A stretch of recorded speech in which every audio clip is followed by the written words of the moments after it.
waaw kay sama gars yi ginnaaw bi leen nuyoo bëgg leen bu baax a baax yéen ñii di suivre seen biir foot international info di leen di fas yéene indil li nga xam ne moo jëm si actualité tey jii di le 19 novembre 2019 di ko tàmbalee si xam ne moo di James Rodriguez nag moom jàpp nañ ni match bi jëm ci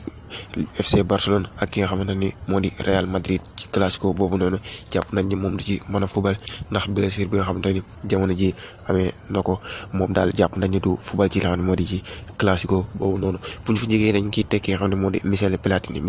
nag moom di jàppee VAR bi mooy jàppeewul VAR bi comme loo xamante ni lu am njëriñ ci fubal la jàppee na VAR bi daal loo xamante ni comme koo xam ni nekkul ci fubal comme benn merde daal di jàppee li nga xamante ni moo di VAR bi waaye nee na malheureusement VAR bi nekk na loo xam ni mënatuñ koo dindi ci li nga xam ni moo di football bu ñu fa jógee ci dañ fay dem si kanam moo di Dani Alves international brésilien bi di Dani Alves nag moom lu wax nag ci nga xam ne moo doxoon ci diggante Argentine ak ki nga xam ne moo di Brésil ba Argentine ñu ki nga xam ne moo di Brésil lu toll ci benn bal ci dara ki dugal bi boobu di Lionel Messi. Alves daal nee na moom match boobu jàppewu ko comme victoire ndax boo xoolee match amical la te match amical boo xoolee Brésil yàgg na ci dóor ki nga xamante ni moo di Argentine moom daal mel na kuy xaw a ñagasal li nga xam ne moo di victoire Brésil boobu victoire Argentine boobu noonu am ci kaw Brésil bu ñu fa jógee daal dañ ciy teg ci nga xam ne moo di Zlatan Ibrahimovic daal moom daal li ñu jàpp jamono ji nga xam ne moo di Milan da koo soxla mu nekk fële ci Galaxy jamono attaquant Galaxy boobu noonu moom daal jamono ji kii di Bologne daal da cee teg loxo te jàpp nañ ni Bologne daal la gën a jege kii di AC Milan ndax Bologne jamono ji moom moo ci gën a sonn te soxla na kii di Zlatan Ibrahimovic kii di Bologne daal moom daal jamono ji daal moo ci gën a teg soog te moom lañ gën a jàpp ni moo ko gën a jege kii di AC Milan bu ñu fa jógee daal dañuy dem fële ci l'Inter Miami bu David Beckham nag moom nekk fële ci États-Unis moom daal jamono ji ñu ngi jàpp ni le 14 mars match bu dox ci diggante moom ak Galaxy dina ci inauguré stade bu bees bii nii nga xam ni l'Inter Miami moom la nara inauguré di équipe bu bees boo xamante ni nara inauguré benn stade bu bees bu fa jógee daal dañ ciy teg ki nga xamante ni moom moo di kii di Ernesto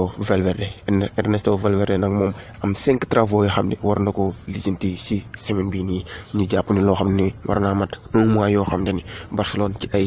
match soog rek lay teg bu si jógee ci liggéey yi war a compétition européenne yi war a commencé mu nekk ay match soog yoo xamante ni Valverde daal loolu daal moo ko nar a jaaxal nekk loo xamante ni soog yu mag a la FC Barcelone war a tegale moom daal nekk loo xamante ni lu nar a jaaxal Valverde nu mu ko war a gérer ak difficulté yi Barcelone nekk jamono ji bu fa jógee daal dañuy wax ci nga xam ne diggante kii di Real Madrid ak FC Barcelone encore une fois Real Madrid FC Barcelone li nga xamante ni ñoom ñaar daal ñoo doon xëccoo xam ne équipe bi gën a ëpp xaalis ci monde bi ñoom ñaar daal bañ ko doon xëccoo muy Verbes daal lañ doon xëccoo kii di FC Barcelone muy c'est la première fois mu ci raw kii di Real Madrid ginnaaw ba ci ay Manchester United daan jiitu yeneen équipe daan ci jiitu kii di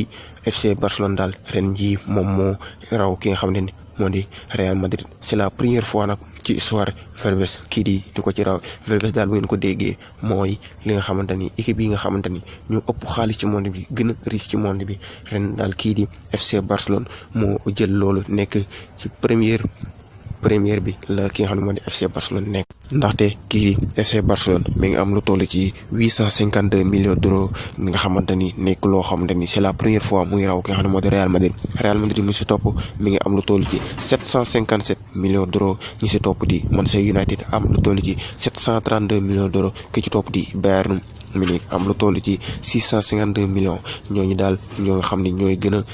yu gën a riche ci club yu gën a riche ci monde bi nekk loo xamante ni jaloore bu rëy la FC Barcelone def foofu ndax musu ci raw ki nga xam ne moo di Barcelone waaye lépp liggéey bi nga xam ne ñoom liggéey nañ ko rek moo leen may résultat yi li leen indi lañ ci l'actualité foot tey jii nii